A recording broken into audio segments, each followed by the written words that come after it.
জসিমউদ্দিন রহমানি মসজিদের ইমাম থেকে কিভাবে হয়ে উঠল জঙ্গি নেতা, যে হাত নাকি ধর্মের পাঠ দিত সেই হাতেই কিভাবে উঠে এলো অস্ত্র, কিভাবে চললো একের পর এক হত্যালীলা। ইউনুস জমানায় রাষ্ট্রের মদতে জঙ্গি জালের বিস্তার ঘটল দুই বাংলায়। যদিও রাজ্যের এই অসহায় অবস্থার জন্য তৃণমূল সরকারই দায়ী, এমনটাই বলছেন বিরোধীরা।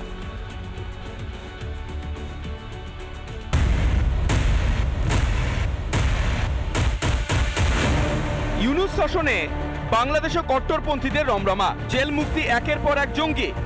বাংলা থেকে পাকড়াও একাধিক বাংলাদেশি জঙ্গি, তাদের জেরা করে উঠে আসছে চাঞ্চল্যকর তথ্য। জড়িয়েছে কুখ্যাত জঙ্গি সংগঠন আনসারুল্লাহ বাংলা টিমের নাম। জসিমউদ্দিন রহমানি মূলত 2008 সালে এই আনসার বাংলা টিম গঠন করেন এবং 2013-তে বাংলাদেশে 2 মাসের মধ্যে পরপর 3 জন মুক্তমনা ব্লগারকে খুন করে এই জসিমউদ্দিন রহমানির অনুগামীরা।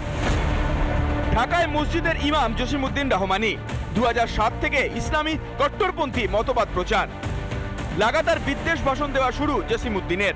ইন্টারনেটে কট্টরপন্থীদের ভাষণ জসিমউদ্দিনের। 2008 সালে আনসারুল্লাহ বাংলা টিম গঠন। মূলত আল কায়েদার ভারতীয় উপমহাদেশের শাখা সংগঠন AQIS এর সঙ্গে ঘনিষ্ঠ হয় এবিটি। এরপরই নিজেদের ক্ষমতা জানান দিতে শুরু হয় নরমের যজ্ঞ। বাংলাদেশ জুড়ে শরিয়তি শাসন প্রতিষ্ঠার ছক, বিরোধিতা করায় চক্ষুশূল মুক্তমনা ব্লগাররা। 2013-তে খুন মুক্তমনা ব্লগার রাজীব হায়দার, গ্রেপ্তার রহমানি সহ 30 জঙ্গি, 5 বছরের কারাদণ্ড জঙ্গি নেতাদের। এবিটিকে নিষিদ্ধ ঘোষণা বাংলাদেশে। শুধু বাংলাদেশই নয়, বিশ্বের বিভিন্ন প্রান্তে জঙ্গি জাল বিস্তার করে এবিটি। আমেরিকায় নিউ ইয়র্কে যে সুইসাইড বম্বিং হয়েছিল নিউ ইয়র্ক একটি প্যাসেজে, সেখানেও এই জসিমউদ্দিন রহমানির অনুগামী যুক্ত ছিল। হাসিনার আমলে যে জঙ্গি সংগঠনকে নিষিদ্ধ ঘোষণা করা হয়, ইউনুস ক্ষমতায় আসতেই মুক্তি মেলে নিষিদ্ধ জঙ্গি সংগঠন এবিটি প্রধান জসিমউদ্দিন রহমানির। নতুন উদ্যমে শুরু নাশকতা। এপার বাংলাতেও নিঃশব্দে জঙ্গি জাল বিস্তার করে এবিটি। রাজ্যের বিভিন্ন জেলে গিয়ে বন্দীদের সংগঠনে নাম লেখানোর চেষ্টা শুরু হয়। জেলের মধ্যে চলে প্রশিক্ষণেরও চেষ্টা। এ ধরনের ঘটনা প্রকাশ্যে আসতেই রাজ্যের নিরাপত্তা নিয়ে সোচ্চার বিরোধীরা। জেলের ভেতরে এই ধরনের কার্যকলাপকে প্রশ্রয় দেওয়ার একটাই উদ্দেশ্য, সেটা হচ্ছে যে দেশবিরোধী শক্তিকে আরও বেশি মদত দেওয়া এই রাজ্যের সরকার প্রত্যক্ষ বা পরোক্ষভাবে প্রতি মুহূর্ত করে। ফলে এটা একটা তার উদাহরণ মাত্র। তারা আজকে জঙ্গিদের জন্য ডকুমেন্টস তৈরি করে দিচ্ছেন, তাদের এখানে থাকার পাকাপাকি থাকার ব্যবস্থা করে দিচ্ছেন। তবে রাজ্যবাসীর এই চরম দুর্দিনেও রাজনৈতিক কাদা ছোড়াছুড়িতে ব্যস্ত শাসক নেতৃত্ব। কেন্দ্রীয় সরকার এবং তাদের স্বরাষ্ট্র দপ্তরের অধীনস্থ বিএসএফকে কাজে লাগিয়ে শান্ত বাংলাকে অশান্ত করার জন্য নানা রকম পরিকল্পনা চলছে। যত দিন যাচ্ছে ততই রাজ্যের বিভিন্ন প্রান্তে ধরা পড়ছে বাংলাদেশি জঙ্গিরা। এই পরিস্থিতিতে আতঙ্কে ভুগছে বাংলার আম জনতা। রিপাবলিক বাংলা। আর এই মুহূর্তে বিস্ফোরক তথ্য আপনাদের সামনে তুলে ধরবো। শেখ মুজিবুর রহমানের খুনি এখনো পর্যন্ত তাহলে জীবিত রয়েছে। শেখ মুজিবুর রহমানের খুনি এখনো পর্যন্ত জীবিত, তথ্য মারফত যেমনটা এখনো পর্যন্ত খবর। 50 বছর পর প্রকাশ্যে মুজিবের খুনি শরীফুল হক ডালিম, পরিচিত মেজর ডালিম নামে। সোশ্যাল মিডিয়ায় সাক্ষাৎকার মেজর ডালিমের। বাংলাদেশ সেনার প্রাক্তন কর্তা এই ডালিম। মুজিব হত্যায় ডালিমকে ফাঁসির আদেশ। বর্তমানে পলাতক মেজর ডালিম। আরও একবার আপনাদেরকে জানাই, খুনি মেজর ডালিম এখনো পর্যন্ত বহাল তবিয়াতে রয়েছে। 50 বছর পর প্রকাশ্যে মুজিবের খুনি শরীফুল হক ডালিম, পরিচিত মেজর ডালিম নামে, এবং সোশ্যাল মিডিয়ায় সাক্ষাৎকার মেজর ডালিমের। বাংলাদেশ সেনার প্রাক্তন কর্তা ছিল এই ডালিম এবং মুজিব হত্যায় ডালিমকে ফাঁসির আদেশ দেওয়া হয়। বর্তমানে পলাতক মেজর ডালিম। 50 বছর পর প্রকাশ্যে মুজিবের খুনি। 50 বছর পর প্রকাশ্যে মুজিবের খুনি আজ অত্যন্ত প্রাসঙ্গিক হয়ে দাঁড়াচ্ছে গোটা বিষয়টা। তার কারণ, একদিকে বাংলাদেশে যে অরাজকতা চলছে, সেই অরাজকতার পাশাপাশি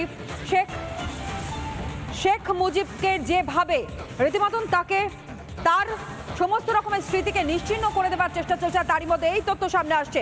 রাজাগোপাল ধর চক্রবর্তী, আন্তর্জাতিক সম্পর্ক বিশেষজ্ঞ, তিনি এই মুহূর্তে আমাদের সঙ্গে রয়েছেন। রাজাগোপাল বাবু, আপনার প্রথম প্রতিক্রিয়া, যে খবর আমরা এই মুহূর্তে দেখাচ্ছি, 50 বছর পর প্রকাশ্যে মুজিবের খুনিকে দেখতে পাওয়া যাচ্ছে, যেখানে শরীফুল হক ডালিম, যে পরিচিত মেজর ডালিম নামে সোশ্যাল মিডিয়ায় সাক্ষাৎকার মেজর ডালিমের। হ্যাঁ দেখুন, উনি কিন্তু মানে মৃত্যুদণ্ডে দণ্ডিত আসামি। উনি বাংলাদেশের বাইরে ছিলেন বা পাকিস্তানে বোধহয় গেছিলেন কিনা। তারপরে গতকাল তো দেখলাম সোশ্যাল মিডিয়া নানান ওনার ইন্টারভিউ বেরিয়েছে। উনি, হ্যাঁ আমরা জানি যে যখন বঙ্গবন্ধু মুজিবুর রহমানকে হত্যা করা হয়, উনি বাংলাদেশ রেডিও থেকে বলেছিলেন যে বঙ্গবন্ধু মুজিবুর রহমান হত্যা করেছেন, হ্যাঁ যা হতে মানে মারা গেছেন, হত্যা করা হয়েছে, তিনি এটা অ্যানাউন্স করেছিলেন। তখন বোধহয় বেতারের দায়িত্ব ওনাকে পাঠানো হয়েছিল।